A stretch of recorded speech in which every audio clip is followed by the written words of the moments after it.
Good morning. Thank you for joining us this morning. We're going to have an excellent discussion of, once again, the twists and turns of Israeli politics. Our host this morning, who'll be moderating the conversation, is our Middle East Program Director, Stein, whom I know many of you know. He is also, at the moment, our Acting Director of National Security Program. Aaron is one of our most prolific scholars. If you are a frequent visitor to our website, you will see his articles. You will see he's also the host of a podcast series, our Middle East Brief. And if you haven't read it, he's also one of the regular contributors to our Beyond COVID Roundtable. So I encourage you, if you haven't done so, to take a look at that as well for all the news that's not getting covered during this pandemic. If you're new to FPRI, I know many I can see are regulars, but if you're new to Foreign Policy Research Institute, we are a nonpartisan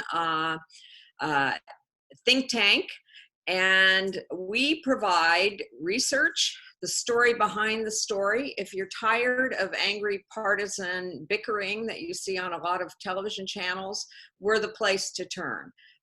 We have scholars and fellows who represent all sides of the political spectrum, but as I mentioned, we're the story behind the story, and our dialogue is always civil and evidence-based.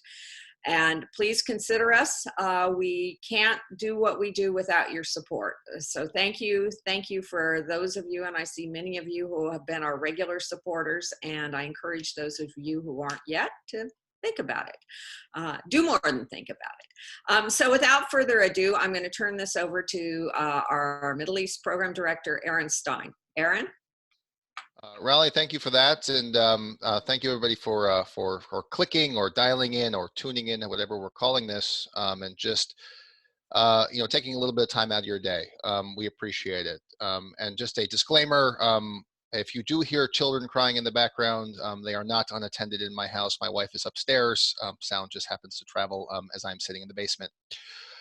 Today we are talking to two regular contributors to the FPRI website and these roundtable series that I do on the twists and turns of all things in the Middle East, in this case being Israeli politics. We have Ms. Yaël Mizrahi-Arnaud, a researcher at the Council on Foreign Relations, and Dr. Michael Koplow, the policy director of the Israel Policy Forum. And they are going to talk about the recent news that may have gotten lost to some people, given the coverage of the COVID-19 pandemic, about the recent unity government in Israel. So with that, I will turn it over to our speakers. Michael, I think you were going first. Do I have that right? Shake your head.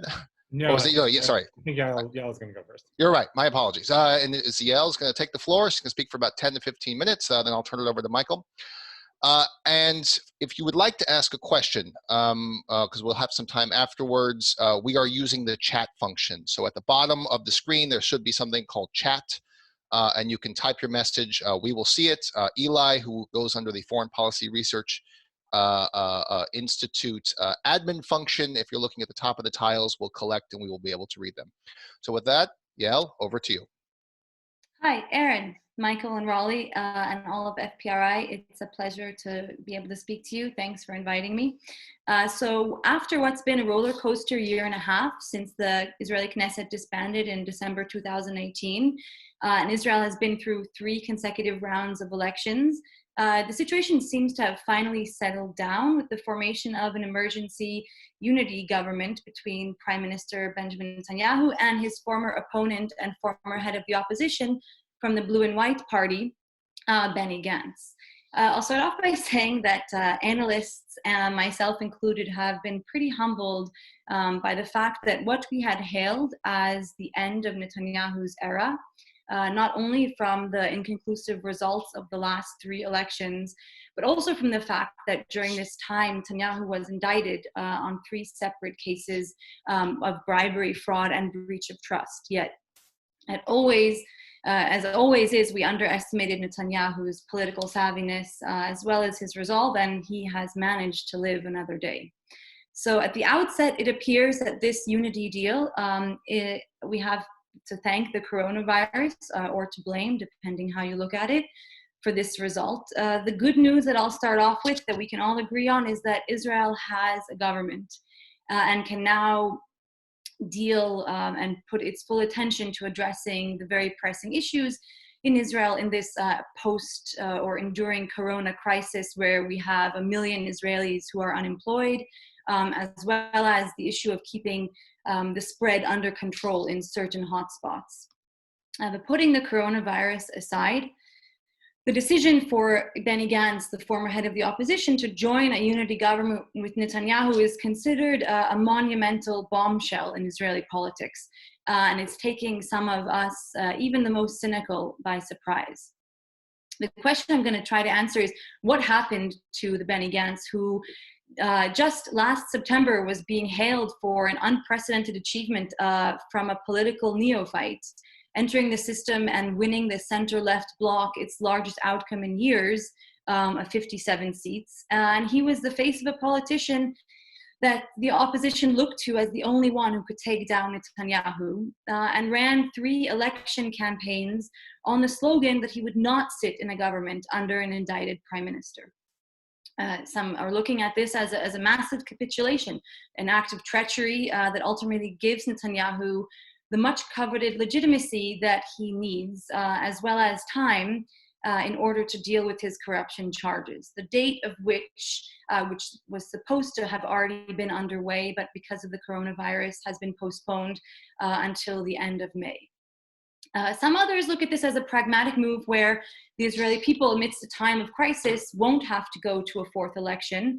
And also, Gantz didn't have the votes that he needed in order to form a government, and so he took the only option that was available.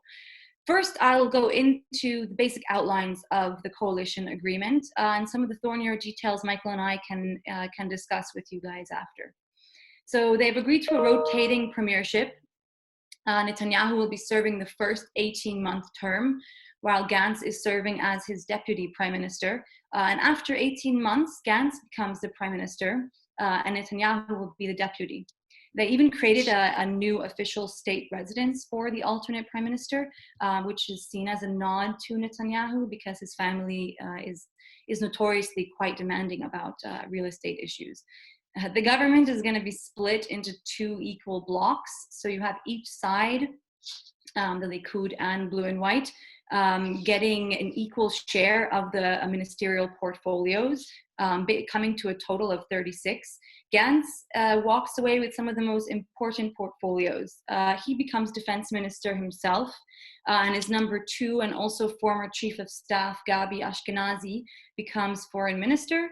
And as well as perhaps the most important ministry at this time in Israeli politics, the justice ministry goes to Avi Nissenkorn, who is from Blue and White and is known as a hard-nosed former chairman of the Histadrut, which is Israel's national trade union center. Blue and White is also getting the social services portfolio, agriculture, culture, and communications. Netanyahu and his Likud gets to maintain the finance ministry, the health ministry, which is particularly important during this time, gets to appoint Knesset chair, as well as the Interior and Ministry of Interior Security. The other major issues that the coalition agreement details is in the composition of the Judicial Appointments Committee, which we heard was a major sticking point in the 3 weeks of negotiations that's been undergoing. And it's actually one of the most important aspects for Netanyahu, as the judges that will be appointed in the next few years are the ones that are going to hear and rule on the appeal to his corruption case. Nissenkorn, who is the justice minister, is going to chair the committee, which is composed of 9 people. And the composition includes 3 Supreme Court justices, 2 from the Israeli Bar Association, 2 ministers from the cabinet. 1 is going to be Nissenkorn, and then 1 from Likud, as well as 2 members of Knesset. In order for a judge to be appointed, you need 7 out of 9. And in the coalition agreement, it was stipulated that out of the 2 members of Knesset, one from Likud and one from the opposition. The one from the opposition has to be none other than Tzvi Hauser, who served as Netanyahu's cabinet secretary in 2009 and was a member of Blue and White, but was seen as part of the right-wing faction of the party. And since Blue and White disbanded, he's actually created his own party with his other a known right-wing associate, Yoaz Hendel.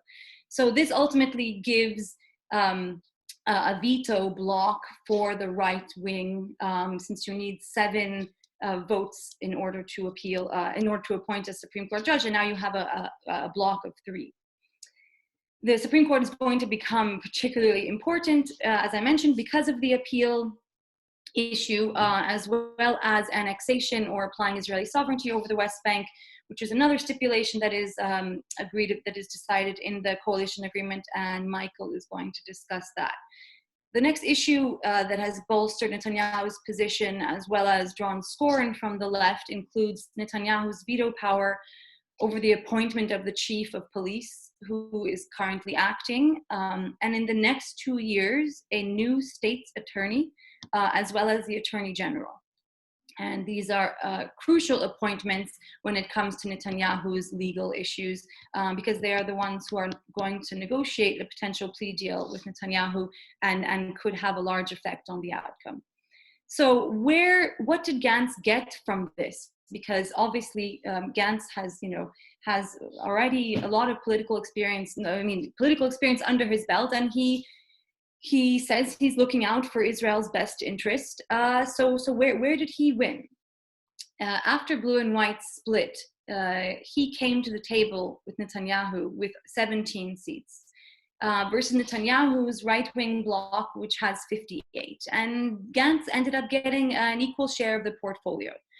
And he's the only one who has, in the last 10 years, actually posed a viable alternative to Benjamin Netanyahu's premiership, and in 18 months is supposed to be put in as the prime minister. So some are hailing that as really something that's laudable and new, and we haven't had that opportunity. Israel hasn't had that opportunity in the last 10 years.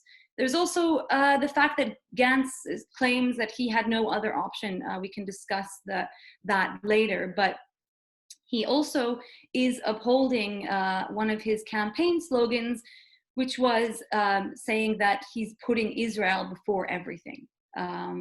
Since this is an emergency time, there's a 6-month period of emergency for the government.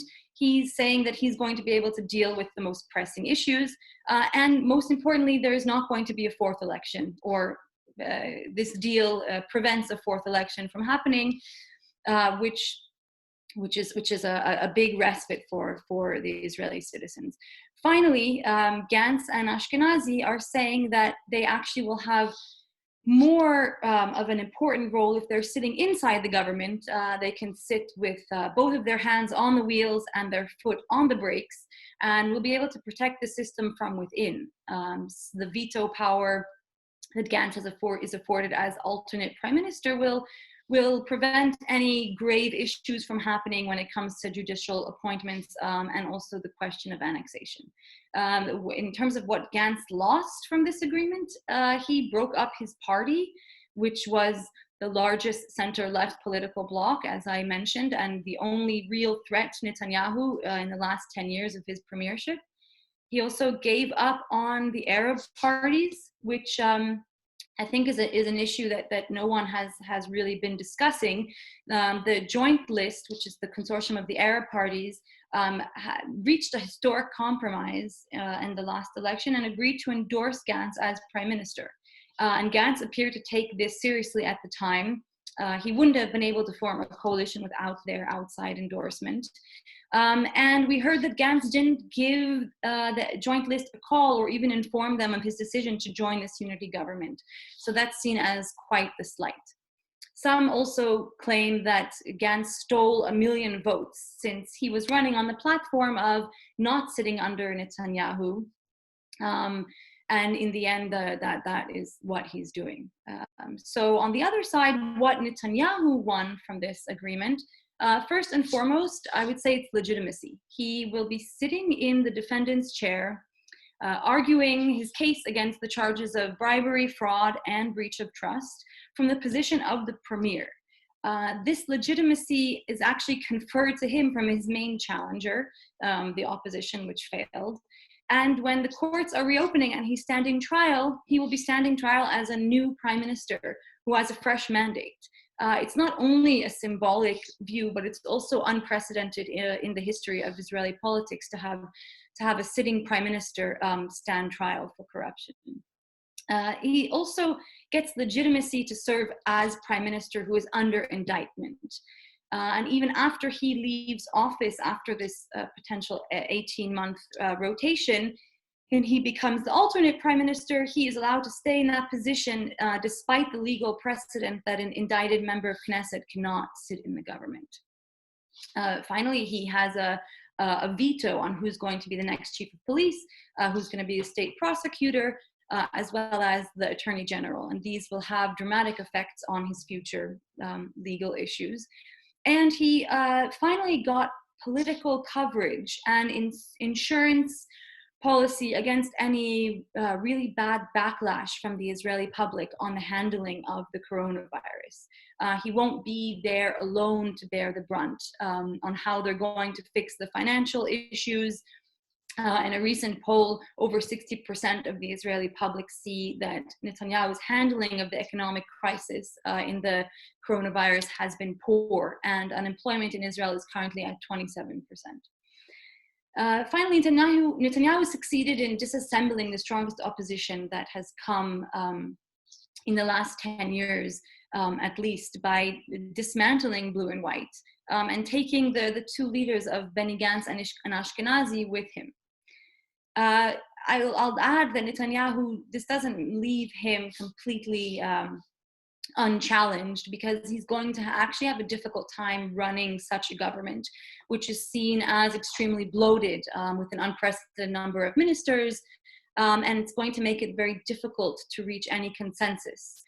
You also have Yair Lapid, who has split off and is now the slated leader of the opposition, who has proven to be a thorn in the government side, not only against Netanyahu, but it seems that he's acting quite vindictively against Gantz for his decision to join the government.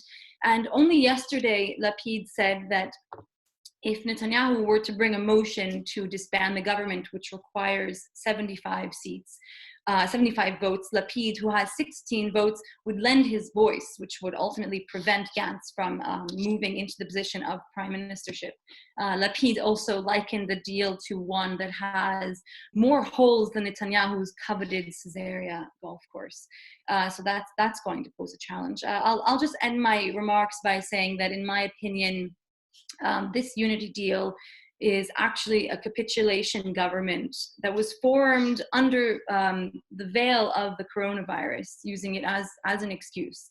The real goal is for Netanyahu to buy time in order to keep himself out of court. And when he finally has to go to court, it will be to stand there as prime minister or as alternative prime minister. Michael? Thanks, Yael. So I'll pick up on where Yael left off, which is that I agree entirely that the deal with Gantz is in many ways a pretty clear win for Netanyahu, and really not so much a win for Gantz. And I think that Netanyahu is up to two things here. First, as Yael says, he gets to be prime minister and buy time to figure out a way to get out from under his legal problems. That's number one. And when we talk about remaining prime minister, there are actually a number of loopholes in this deal that will give him the ability to not only remain prime minister for these first 18 months, but to actually make sure that Gantz himself never becomes prime minister after 18 months. And there are a bunch of ways that can happen. So the first and most obvious way is that Netanyahu can simply, during his 18-month tenure, cancel the deal, call elections. Now, if he does that, under the terms of the deal, Gantz becomes the interim acting prime minister until there is a new election. And so in that case, Benny Gantz would go into a new election having been prime minister for 2 or 3 months. I'm not sure that actually gives him much of an advantage because, as Yael noted, part of the fallout from this agreement was that Gantz's party, Kachol, Lavan, blue and white, split into two, and Gantz was left with the smaller, the smaller faction of the two remaining factions. So even if he serves as prime minister for 2 or 3 months as an interim prime minister before elections, he will be going into an election where he certainly will not emerge with the largest party afterward. And he's also uncertain to even emerge with the largest alternative to Likud. So he may end up as prime minister on an interim basis for a couple of months, but if Netanyahu decides to unilaterally cancel the deal and call an election, the far greater likelihood is that after that election, Benny Gantz's political career is more or less over, and Netanyahu continues as prime minister unencumbered. So that's one loophole. Loophole number two is that under the terms of the deal, if the Israeli Supreme Court at any point rules that Netanyahu, because he is an MK under indictment, can't form a government or can't serve as prime minister, then the deal immediately gets canceled and Israel goes to new elections. Now, in that instance, Netanyahu himself, because the court has ruled that he can't run or can't serve as prime minister, will not be a candidate for prime minister. But what it means is that Benny Gantz will have to go to an election with a new figure at the head of Likud who will almost certainly defeat Gantz as well. So in that instance, Gantz does not get to have his 18-month rotation. He has to go to new elections facing somebody else at the head of Likud. Loophole number three is that President Ruvi Rivlin, his term as president, which is a 7-year term, expires conveniently a few months before the first 18-month period is up and before the rotation is supposed to take place. Now, there have long been rumors that Netanyahu wants to become president of Israel because under Israeli law, the president can not only not be indicted, he cannot be investigated, and he cannot be put on trial while president. The reason for that is that the president of Israel has the power to pardon, much like the president does in the United States. And so because of that power, Israel's basic law says that a president, while he is president, cannot be indicted, tried, or stand trial. So in that scenario, Netanyahu could, before the 18-month period is up, he could announce his intention to run for president and become president. And in that case, once he becomes president and he is no longer prime minister or alternate prime minister, because obviously the president cannot hold either of those roles, the entire deal goes away and Israel goes to new elections. Loophole number four is that if during these first 18 months, if Benny Gantz or his party votes against a budget that Netanyahu presents, then in that scenario, the deal falls apart. And also critically in that scenario, Benny Gantz does not become interim prime minister in the run-up to elections. Part of the deal is that the alternate prime minister and his party are subject to coalition discipline. And that means voting for anything that the prime minister puts up. And so in this scenario, there are two things that have to happen in Israel for a government to form.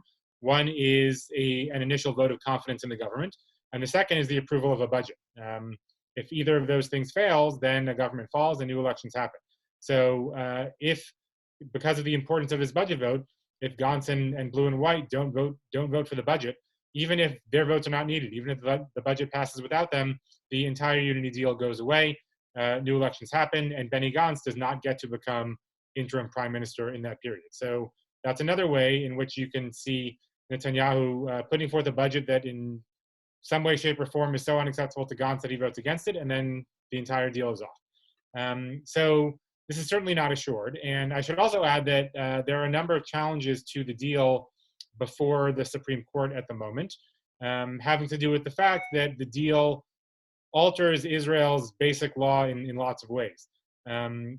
Everything from the creation of this new position of alternate prime minister that does not now exist, to the fact that it mandates a 36-month term for the government, which also runs contrary to Israeli law now. Right now, a government has a 48-month term. To the fact that it takes the opposition seat on the Judges Committee that Yael talked about and gives it to somebody who's actually going to be part of the government. So there are all sorts of constitutional challenges to this deal that the Israeli Supreme Court is going to hear, and it's certainly not assured that it's going to let it go through in its current manner. And if it strikes down some of these elements, there's no way of knowing whether the deal survives. So this is kind of win number one for Netanyahu, that he at the moment remains prime minister, has a clear path for remaining prime minister, and also has a number of very clear poison pills or trapdoors in the agreement that make it certainly possible, if not likely, that Benny Gantz doesn't actually ever get to become prime minister after 18 months. Win number two is annexation. And the unity deal establishes a 6-month period where you have an emergency government to deal with coronavirus. And the deal says that during that 6-month period, no far-reaching legislation can be brought before the Knesset other than something that has to deal with coronavirus. The one exception that it sets is annexation. And in the unity agreement, it says that beginning July 1st, the government can debate, consider, and vote on annexation measures done in coordination with the Trump administration. And critically, it gives the sole power to decide on that to the prime minister, who on July 1st will be Netanyahu. So despite the fact that Benny Gantz will be, assuming the deal goes through, will be serving as defense minister, the deal explicitly says that no other minister can delay a vote or the consideration of annexation measures, and no Knesset committee can delay the vote or consideration of annexation measures. So depending on what the Trump administration decides to do and decides to allow forward, annexation is going to presumably come up on or about July 1st. Now, it doesn't mean that this is a done deal. Netanyahu in the past has done all sorts of things to delay votes on annexation, to prevent bills on annexation from being considered. But it would be strange of him to have built in this July 1st date, which certainly Blue and White was not asking for, and to build in this mechanism that says he is the sole decider, which also makes it more difficult for him to blame somebody else for annexation delays, if he wasn't intent on moving forward on it on or about July 1st. The real break or potential break here is the Trump administration, because the coalition agreement explicitly says this has to be done in coordination with the Trump administration and based on the parameters of what the administration wants. So it certainly is possible that the Trump administration will put the brakes on. I think that's probably unlikely, given the signals we've seen from the Trump folks up until now, but it's certainly possible. But if you are Netanyahu and you are intent or you're serious about transitioning out of the prime ministry in 18 months, and you're looking for something to cement your legacy, certainly the way Netanyahu has been talking about annexation over the past 15 months has been as this legacy cementing measure, something that he is going to carry out that no Israeli prime minister has been able to do before, and to extend Israeli sovereignty to Jewish communities in Judea and Samaria. And it certainly seems, based on all the signals and based on the language in this deal, and based on the way he's been talking about it, including just a couple of days ago when he told a group of Americans that he was certain annexation was going to proceed in a couple of months. It certainly seems as if he is gearing up to push this through. And before Gantz agreed to this deal with Netanyahu, the two issues that he had said were holding up an agreement were the issues of annexation and the issues of the Judges Selection Committee. As Yael detailed, Gantz pretty much backpedaled entirely on the issue of the judges selection committee. And based on the language in the deal, he also backpedaled even more thoroughly on annexation. So at this point, Netanyahu seems to have a clear pathway for a win on annexation should he take it. Now, there are some parties that have been gearing up to try and prevent it, the Jordanians most prominently. Any type of annexation threatens the stability of the Jordanian monarchy in a number of ways, and certainly threatens the stability of the Jordan-Israel peace treaty. And so the Jordanians have been lobbying a number of parties behind the scenes to try and weigh in and prevent it. The Jordanian foreign minister had conversations last week with the Russian foreign minister, his counterparts in the Arab League, and a number of European foreign ministers as well. It seems as if the Arab League is going to be convening and issuing a statement condemning potential annexation. Whether any of this will have an impact remains to be seen. My guess is that if the Jordanians can get some of the other members of what people refer to as the Arab Quartet, which is Jordan, Saudi Arabia, Egypt, and the UAE, if the Jordanians can get those other three to weigh in behind the scenes with the Trump administration, that seems to me to be the clear and possibly only pathway to put a break on annexation beginning this summer. I have no doubt the Jordanians are doing whatever they can to try and slow this thing down, if not prevent it entirely, and we'll see how successful they are. But if they're going to be successful, the leverage is probably going to have to come not from the Jordanians alone, but from some of the Gulf states that seem to be relatively influential within Trump administration circles. With that, Aaron, I don't know, or Yael, I don't know if you want to add anything to that, or Aaron, you want to go to questions? I think we should go to questions. I mean, Eli, do you have them collected, or you want to go through them, or you want me to do that? I can do it. Okay. So the first question we had was for Yael from Stephen Cohen. You mentioned the Arab parties. Does this agreement increase the marginalization of their parties, and what is the impact on the peace negotiations?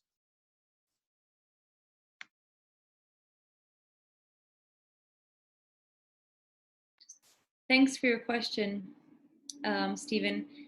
So I would say that actually, so that the head of the joint list, the Arab Party, his name is Ayman Odeh, and he has come up as one of the most successful and savvy politicians of Israel's current political system. I would say that it doesn't increase the joint list's marginalization at all. There's been 2 protests in Tel Aviv in the last few weeks where the opposition, now led by Yair Lapid, but also with some other blue and white members, and also some quite prominent former Likud members, such as Dan Meridor, and then you had Yair Golan, who could have been chief of staff, as well as Ayman Odeh and Yair Lapid, speaking in the same forum against this unity deal. And the joint list has actually, in the last election, achieved an unprecedented feat of 15 seats. So they could have been, the largest party in the opposition had blue and white, had they stuck together. And we've seen more pragmatism from the Arab parties in terms of how they want to deal and how they want to have their voices heard in Israeli politics.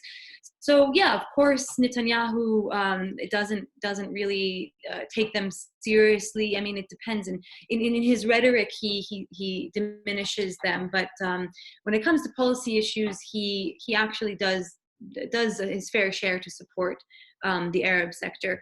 When it comes to the question of the peace process, I would say that the Arab parties right now, no one in Israeli politics is dealing with the peace process. We're dealing now with, as Michael was talking about, the specter of annexation. which is, very, very far away from anything positive on the front of dealing with the major issues in the peace process.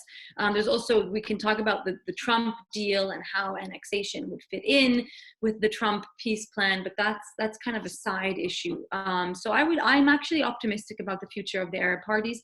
And there's also consultations on the left, considering that it is seen that the Labour Party, two of the head of the Labour Party actually ended up joining the government, joining Netanyahu this week, Amir Peretz and Itzik Shmuli, and they're going to get ministerial positions.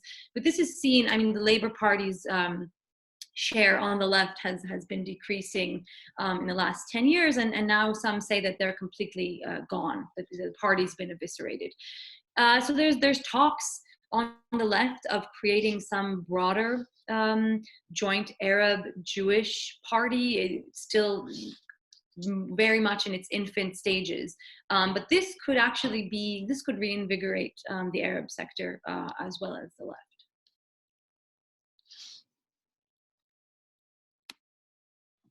So we did have a question about that that just came in from Alexander Longarov, asking what can we expect from the relationship between Yair Lapid and Ayman Odeh?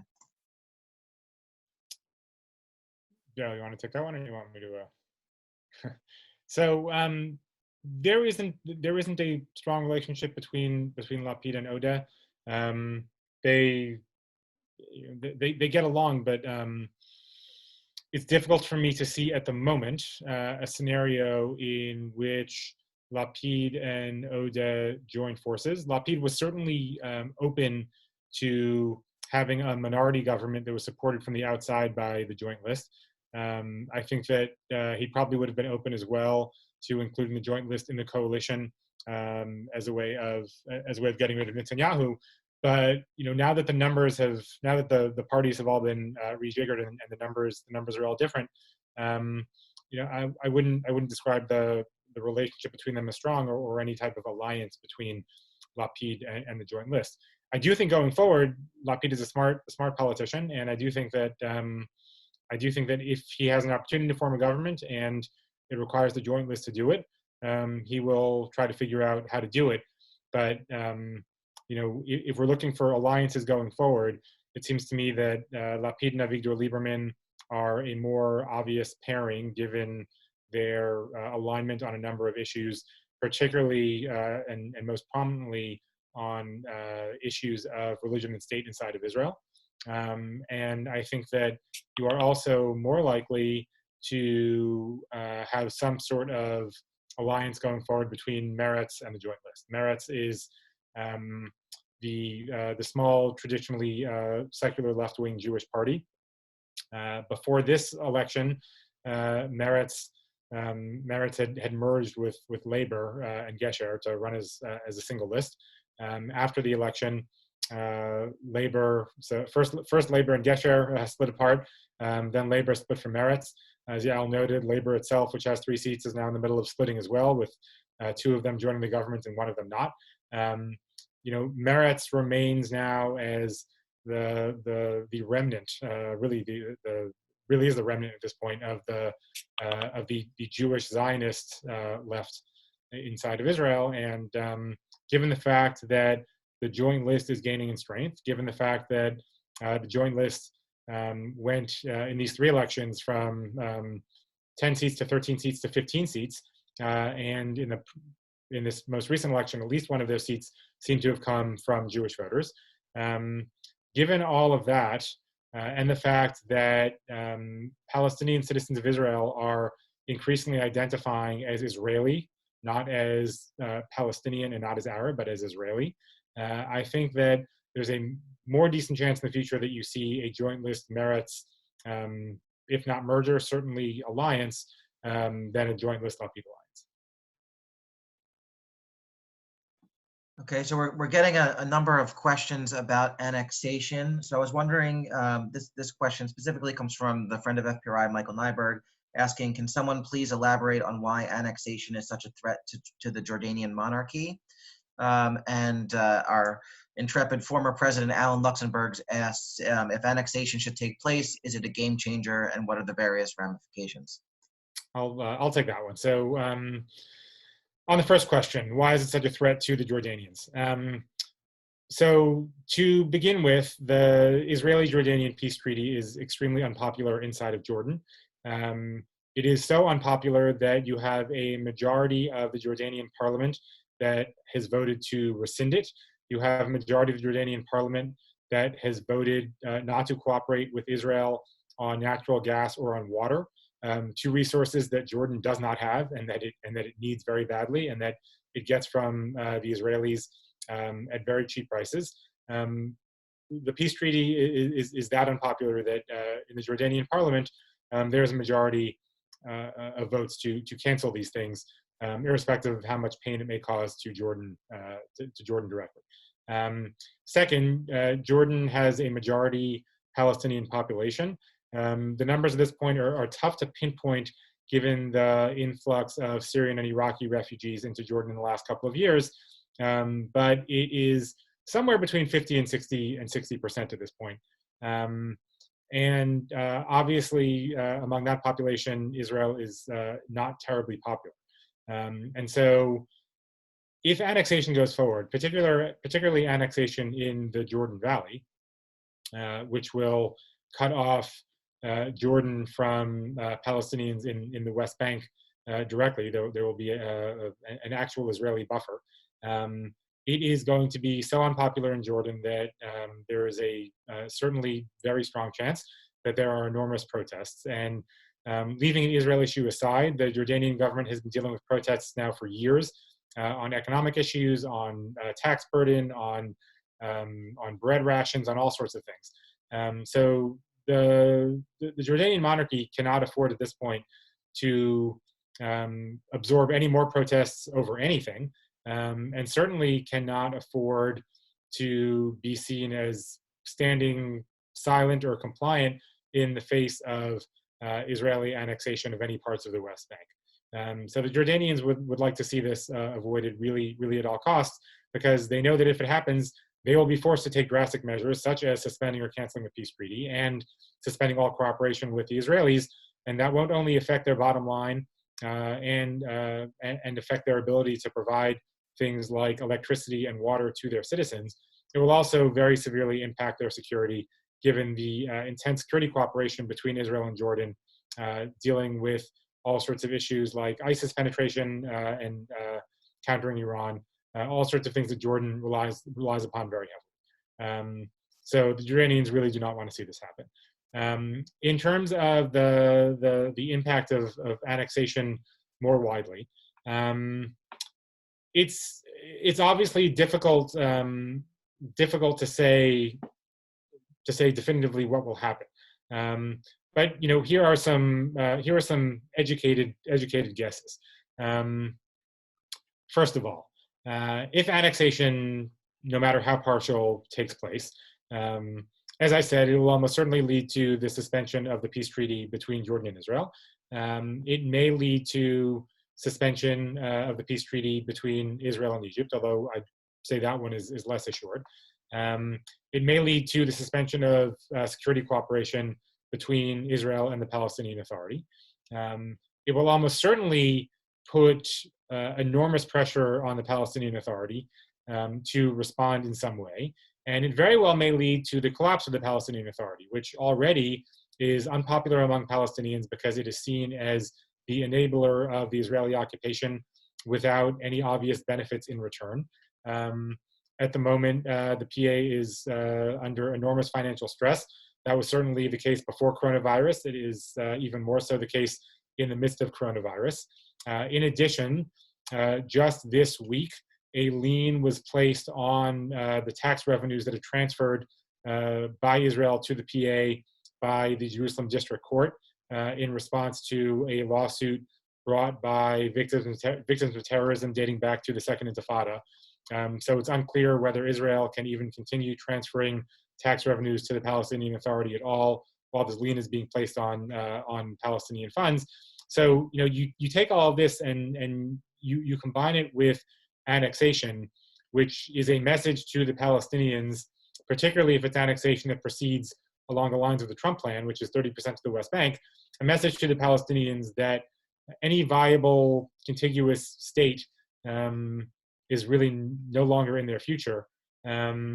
It has the potential to really set the ground on fire and to ruin any type of security coordination that's going on between the two sides right now. And if it turns out that some form of partial annexation collapses the Palestinian Authority, what that means is that Israel will be forced to go into the West Bank and take it over entirely. Because if the PA collapses, the only other party with any type of capabilities inside the West Bank is Hamas. There is no circumstance in which Israel is going to allow for a Hamas takeover of the West Bank. And what that means is that Israel is going to have to go in, not only enforce, go into the West Bank in force from a security perspective, but it is going to own the daily administration of the West Bank, something that the Palestinian Authority does now. If there is no Palestinian Authority, Israel has to go in and not only provide security, but provide basic services. That is something that Israel is not currently equipped to do. If that happens, it would impose an enormous financial and security burden on Israel. It would be the tune of $16 to $21 billion annually in terms of services and security that Israel would have to provide for the Palestinians. It would require every single active duty Israeli soldier that is anywhere right now being put into the West Bank just to do basic security and law and order. It would look a lot like what Israel was dealing with during the Second Intifada, except that unlike the Second Intifada, which when it ended, Israel was able to build up and establish security cooperation with the Palestinian Authority and leave Palestinian cities and towns and hand them back over to the PA. If the PA collapses, there's nobody to hand it back over to. And so you're looking at a full boots on the ground Israeli occupation and administration of the West Bank with no exit strategy because there will be no party to hand it back to. That is the worst case scenario of annexation. I can't say I can't put a definitive percentage on the likelihood of that scenario coming to pass, but it certainly is not zero. Over time, if annexation happens, the longer these processes play out, I would say the greater the chance of that endpoint coming to fruition. Okay, we have a little more than 10 minutes left, so I'll try to get to as many questions as I can. This one comes from Robert Rubin. Israeli culture includes a bad view of someone who is seen as being taken advantage of. Is Gantz being seen in that negative light right now? Yaël, you want to take this one?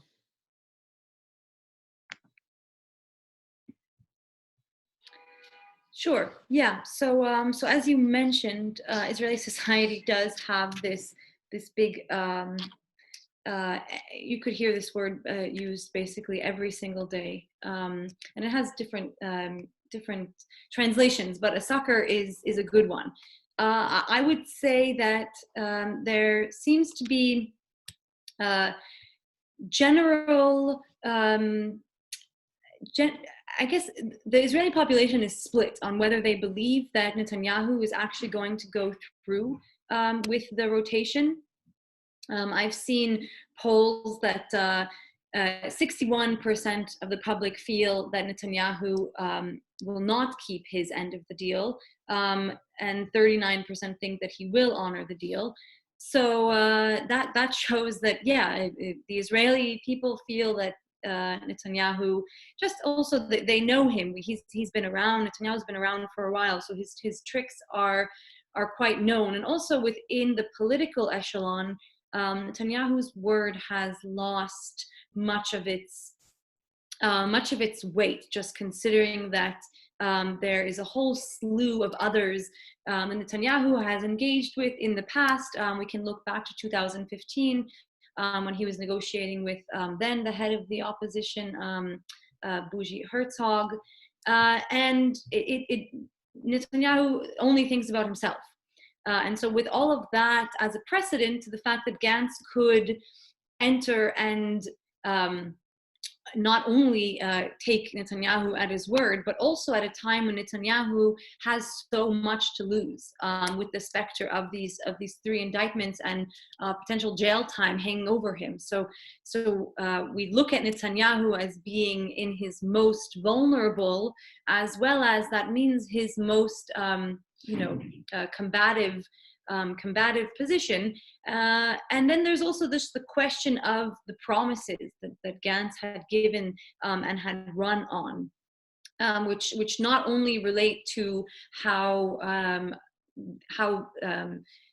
or the question of if a sitting prime minister can stay prime minister while under indictments, or someone who is under indictments can form a government.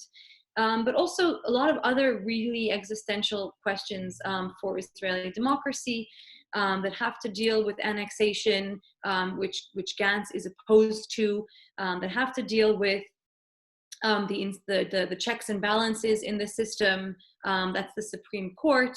That's how the gatekeepers, as we call them, the Attorney General, the police chief, the state's prosecutor, how those are being viewed, which Netanyahu and his associates in the last few years have really worn down these institutions, both from the inside, as well as in public rhetoric, just trying to sideline them to an extent that puts some of the tenets of Israel's democracy in danger. So, to come back to your original question, yes, Gantz is being seen as a sucker, and we don't really. The 60% of the public doesn't believe Netanyahu is going to stick with the agreement and is going to come out one way or another.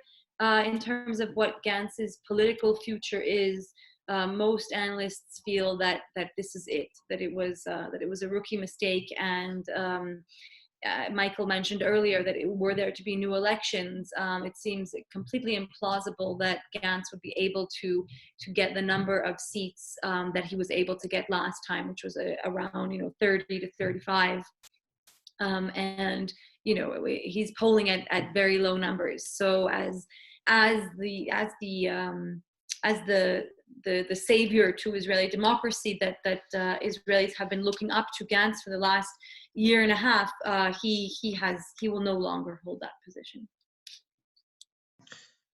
So in the time that we have left, so thank you everyone for your questions. I would like to just kind of broaden it out a little bit and ask both of you, how does this unity deal impact Israeli foreign policy, if it does at all? And what does it signal for relations with the United States, especially in light of our own upcoming elections in the fall? So I don't think it changes the trajectory of Israeli foreign policy, given that Netanyahu is still prime minister, given that annexation is built into the deal. While Gantz is going to be defense minister and Gabi Ashkenazi, his partner, is going to be foreign minister, at the end of the day, Israel's trajectory in terms of foreign policy has been driven by Netanyahu, and it still seems pretty set. With regard to relations with the U.S., I think it depends on who you're talking about. Obviously, the relationship between Netanyahu and Trump is unprecedentedly strong. This deal enables Israel to act on the Trump administration's peace to prosperity plan, or at least the territorial annexation components of it. And so to the extent that the Trump administration has been frustrated that it couldn't be moved forward because there was no government in Israel, obviously this paves the way for it to move forward. So I think that this will only improve relations between, if they can even be improved, between the Israeli government and the White House. But I don't think it's a stretch to say that many congressional Democrats were hoping that if Gantz joined the government, he would be able to act as some sort of check on Netanyahu and change the trajectory of policy a bit. That is not going to happen. And certainly if the Israeli government under Netanyahu and Gantz go through with annexation and you have a President Biden come January, that is going to make relations between the Israeli government and a new White House extremely tense from the outset. So, I think the Israeli government here, has a number of variables that it needs to consider before it moves forward with any type of annexation, and certainly things to consider when it thinks about its foreign policy moving ahead. If there are another 4 years of a Trump administration, then it can probably proceed in any manner that Netanyahu wants. But if it thinks that the likelihood of that is less than 50%, that should probably give it pause. Yael, do you want to say a few words before we close it up? Yeah. I would only just mention there's a possibility, since now we're going to have some new cabinet ministers. Gabi Ashkenazi is going to be the new foreign minister. It's true that Netanyahu has taken on a lot of responsibilities for himself in the executive branch. So the foreign ministry has been much less powerful than it has been in recent years because of Netanyahu's control.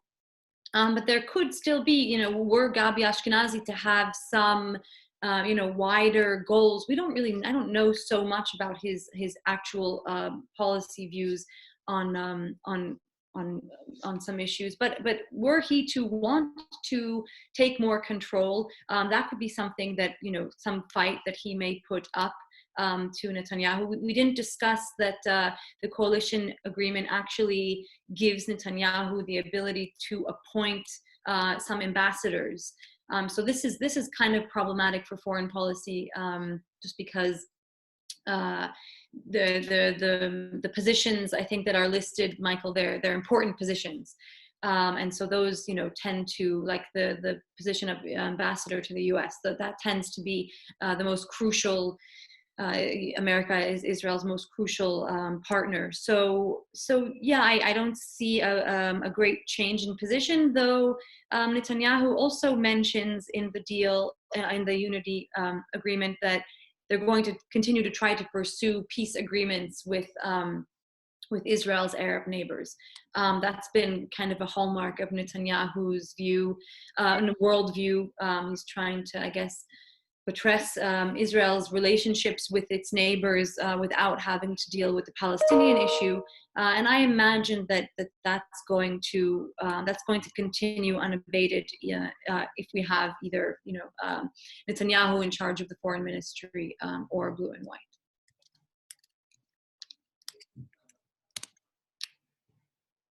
I think that's my cue. We are up at the hour, and I want to thank everybody again for dialing in or clicking, and Yael and Michael for a fascinating conversation. FPRI, working under unique circumstances, as everybody is trying to do as many virtual events as possible, because we feel like we want to give our members some things to do during quarantine, and because we have so many interesting scholars, people in our network that can bring interesting insights and scholarship to bear on issues of foreign policy around the world. So thank you again to Yael and Michael for doing that.